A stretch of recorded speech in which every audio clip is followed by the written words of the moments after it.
Unaccompanied children are flowing into the United States. Republican Senator Sen Sessions says the Obama administration is to blame for what you're seeing in these pictures. I spoke with the senator earlier, and he says he's not surprised by what's happening. Shannon, I predicted this a year ago. You keep saying you're not going to enforce the law, and you particularly are not going to enforce it for young people, and it creates a perception, and it has created a perception around the world that we're wide open, that children can just come and they'll be permitted to stay. It's stunning, really. It's absolutely unbelievable. And we have an internal memorandum from the Department of Homeland Security that just was leaked out that says 95% of the people that have poured into our country in recent months are doing so because they believe that they'll be admitted and accepted, particularly young people. And Secretary Johnson says that this is just yet another example and a reason to push for more comprehensive immigration reform. In talking about the situation at the border, he said if there was more stability with immigration laws, if people knew what we were working with, it would stem some of the flow and it would take care of the problem. How do you respond to that? Well, I reject that totally. We have laws on the books right now. It's not legal to come here whether you're a youth or an adult illegally. Give me a break.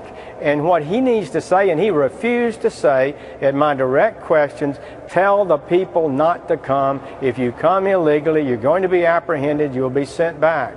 And he would not say that unequivocally. The president has to say that unequivocally. He has to stop the flow. That's the humanitarian problem. We need to stop people from coming under the false belief that it's going to be legal and they're going to be able to stay. The secretary is failing dramatically, but really at this point it's up to the president to tell the world, do not come illegally. We have a process. You can apply, but you cannot enter illegally.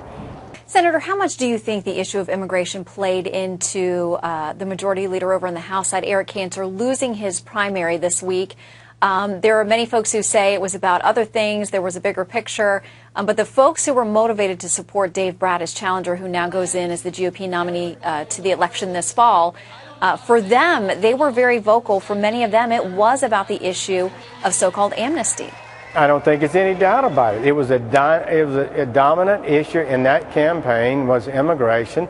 You had a smart candidate who was able to articulate it in an effective way and raise questions about the willingness of the incumbent to be clear on it.